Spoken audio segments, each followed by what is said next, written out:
Greetings. This is the blend of the movie.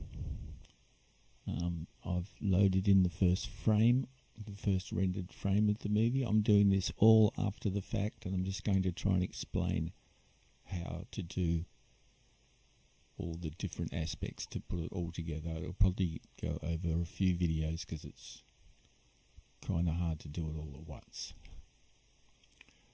Okay, in the picture I just have 3 spheres, one for the moon, one for the clouds, and one for the planet, and a modified cylinder for the UFO. There's a alien in the UFO. I downloaded that from blendswap.com. I also downloaded the clouds and the Earth procedural cycles things from blendswap.com, as well as the star field behind. In fact, here's the star field here. I downloaded that and then I appended it to my file.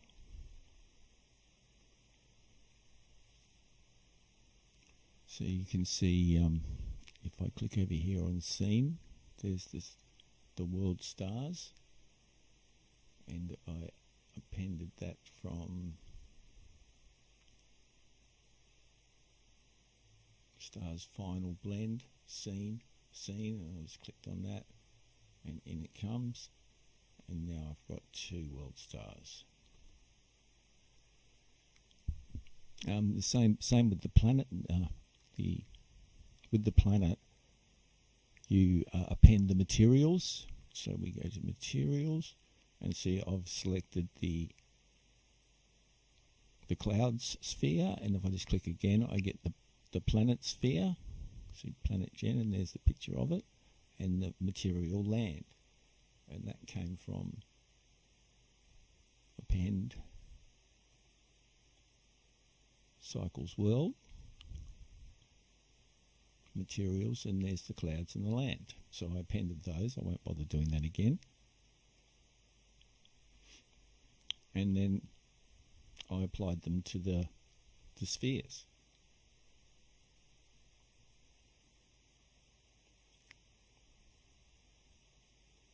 And that's the look of it.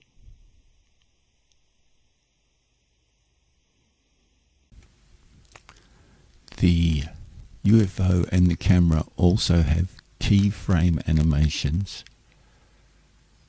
to simulate flying and to keep the UFO in the center of the camera. You can see that I've used a banking rotation, and all the keyframes just have the UFO vertical parallel with the path, and it just follows it simply like that, and these are the crucial points where I've had to put keyframes in to make the simulation look like it's flying. There's a similar set, and these are the ones to keep it in view. They're all rotations, and the actual movement along the path is handled by the follow path.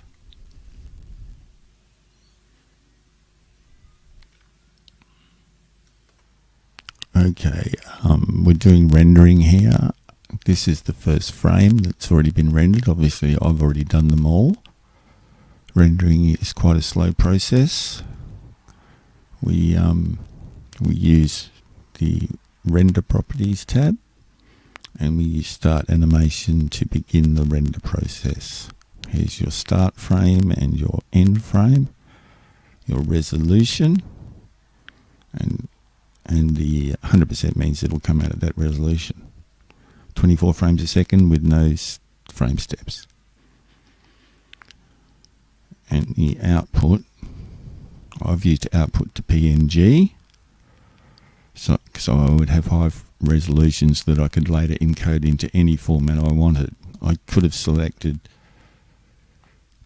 Xvideo or MPEG or MP4 or anything to output, but if if I used one of those and later wanted to encode it in a different format, I would have a lesser quality video.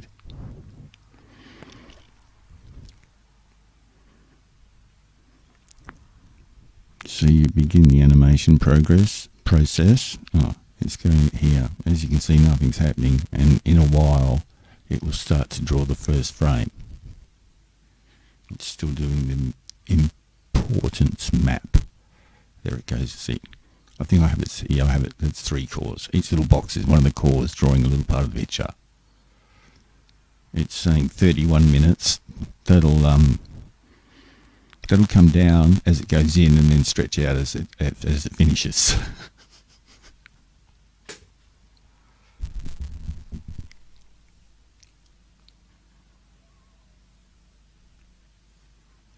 And it'll just continue until it's rendered all the frames. Obviously, trying to render that will take many days.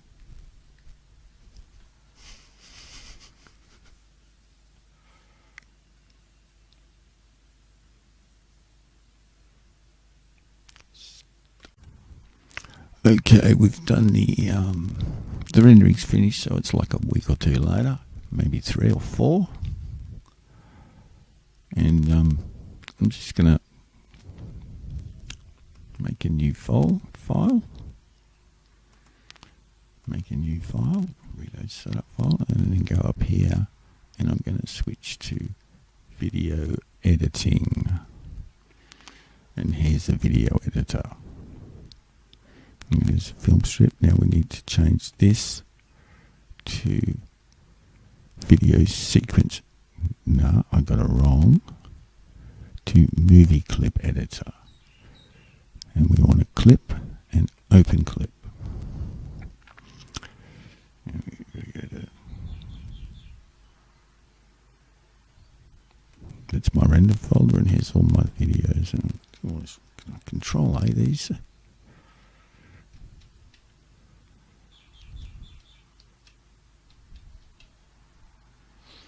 So I hit A twice then to select all the files, and I open clip. Okay, now I come down to the film strip, is it? How do I get that? Add clip. Okay, and there's all the video in there. If I hit play, that should start the sequence through. There it goes, sequence through, right? Like it's got to read huge PNG files, so it's pretty slow to display it. So that's how.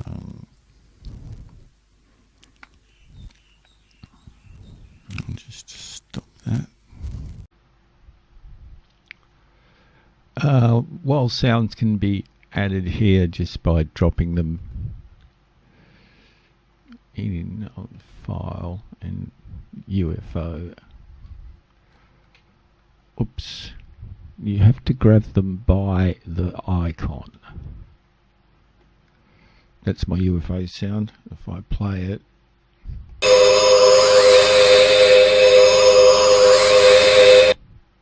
But as the film is too steppy to use, you can't really do the sound editing properly, and so I render the video and then I put the sounds in the video and output that. So we're going to render the video now. So we need to go to the properties, and here's our properties manager.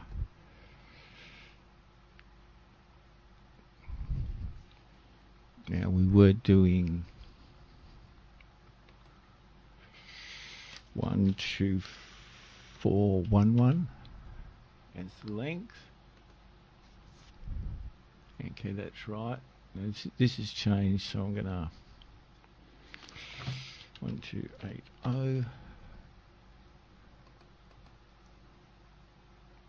720. Make it 100%.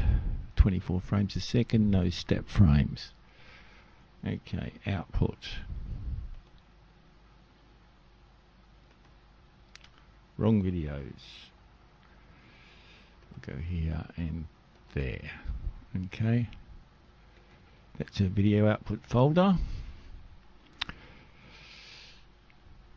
Okay, now we want to render it as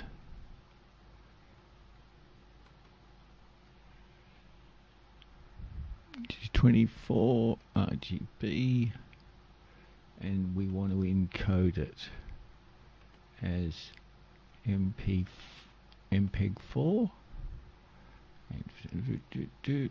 and we want the audio, even though there's no audio, ACC.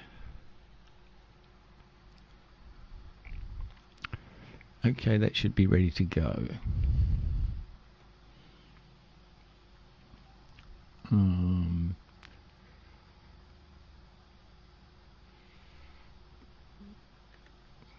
And we'll start rendering that. So as you can see, this will render fairly quickly. Nowhere near as fast as doing the original frames. This is creating a video.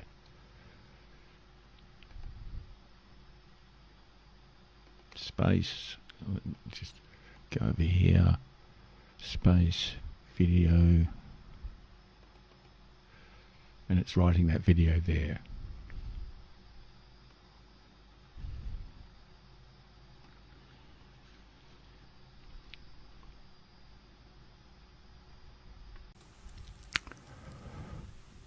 Okay, I've opened a new film editor,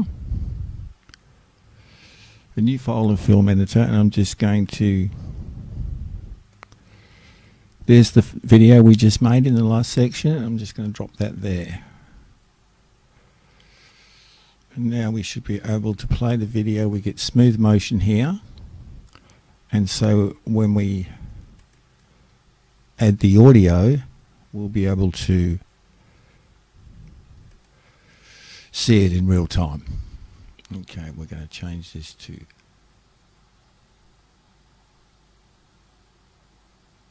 file browser. Oh, why does it have to be?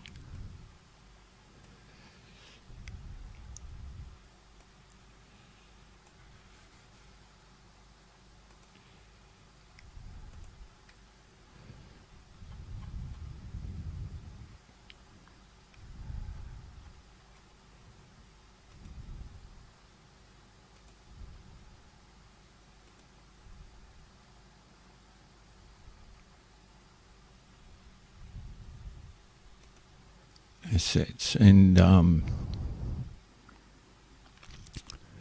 here's the UFO wave. This will everything just, oh, I missed it. UFO. Everything lands wherever the whatever frame it's on. So this is the UFO sound, and so the cursor's there. Let's look back. And approaching moon.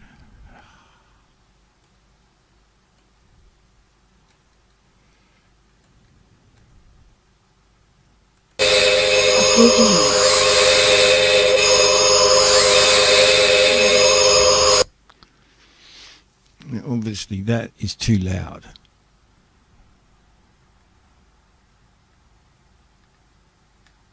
So I'll select that, and over here somewhere, sound. Here we go. Volume.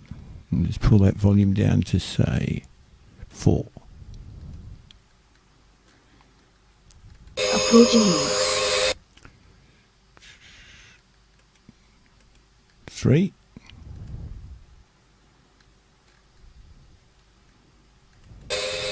Approaching moon.